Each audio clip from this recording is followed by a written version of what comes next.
We're here today. We want to introduce the iPhone app from realestate.co.nz. This is a pretty exciting time for us. We've been planning this for a couple of months now. We've watched and seen what other apps have been developed around the world to give property finding a new angle on the mobile phone, and particularly the smartphone.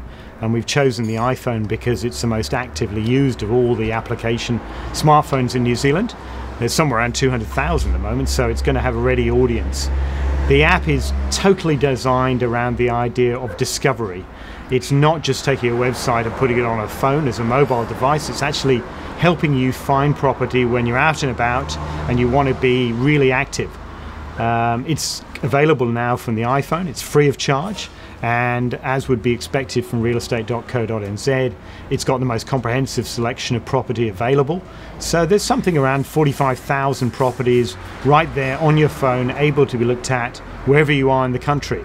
And that's the first really important aspect of this application on the phone, is it's around where you are, a location capability that makes sure you can fire it up, whether you're in Kaitaia, whether you're sitting in the Hawke's Bay, whether you're in the beautiful Marlborough Sounds, down in the Canterbury region, or way down at Invercargill. You can fire it up and see what's available. So let's have a look at the situation. It could be a weekend, you're out having a coffee at the local cafe, and you're interested in looking for property. What do you do? How do you use it?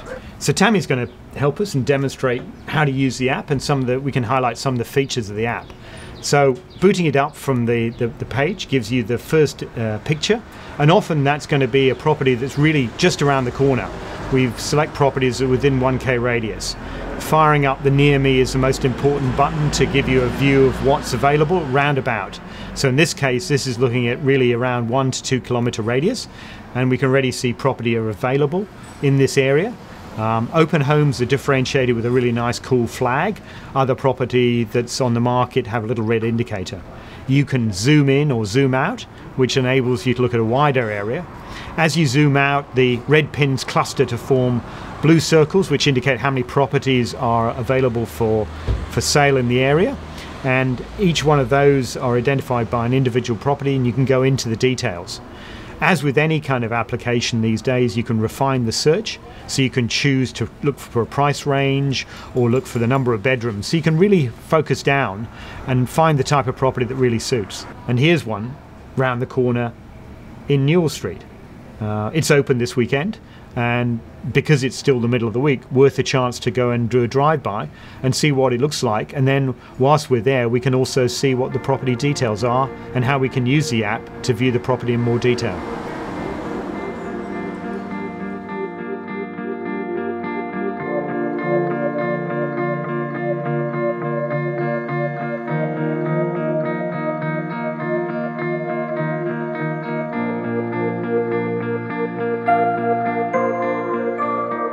So with me today I have Ross Brader. Ross is from the professionals in Point Chev, and I wanted to take the opportunity to not only look at a great open home of his, but also to ask him about this app and how he thinks it's going to be valuable for his clients, and also the perspective on his views of the industry as well.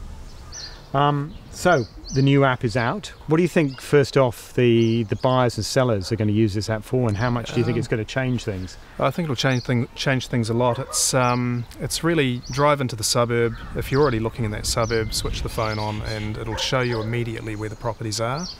Open home flags pop up. You can head down to the property, or even before you look at the property, you can go through all the photos, the slideshow, look at all the features of the property. And then when you're at the property, you've got the ability to make notes about the property, take your own additional photos, do a bit more research. So that should be very, very useful for buyers. Mm-hmm. And I think for sellers it'll be awesome, because if you've got your address loaded onto realestate.co.nz, the property will show up and it'll definitely give it a much higher profile. I understand there's over 200,000 iPhone users already, and we seem to have a lot of them in this particular area. Yeah, I think the crossover between iPhone users and property buyers is probably a powerful element of having this on the iPhone at this time. Definitely. There's a critical mass there, without doubt. And another advantage will be that we can actually email a link to the listing directly to the client when they're at the open home, or if it's an appointment. Just makes it a lot easier to access the information for each property. So from an agent's point of view, it's very useful. Yeah. And the other thing, I don't know whether I pointed out to you, but if you want from a listing, you can actually use the Google Maps to call up the directions. Right. So if you're sitting at the cafe as we were and you want to find this out, you can see the directions. So really a lot good. quicker to get from one open home to the next. It is from that point of view. Yeah, big advantage. Now, turn it the other way. You're in the industry. What do you think your colleagues are going to make of this? What do you think it's going to do to change behaviour? Is it going to be accepted, or is it challenging? What do you reckon? I was only at a tech meeting this morning for Professionals Group, and as soon as I mentioned it, everybody then went on and uploaded the app. So like that. I think that's a pretty obvious sign that people will love it. Yeah. And I guess the important thing is also that it's a map-based search and discovery, and if you don't have an address on a property, it isn't going to show. And that's right. And that's always been a little historically interesting in this industry, is to display the address. Yeah, What is your view on that? This day and age, to not put an address on a listing is a complete waste of time. People expect the address to be there. If you don't put it on, they'll probably avoid the property, and they certainly won't find it in this application. That's exactly right. There may be a property down the road, but if it's not on with an address, it won't be there and people can't see it. Yeah. Brilliant. Ross, thanks for your time today. Okay, Great to thank get you your very much, perspective on and it. thanks for the new app. Not at all. Cheers, mate.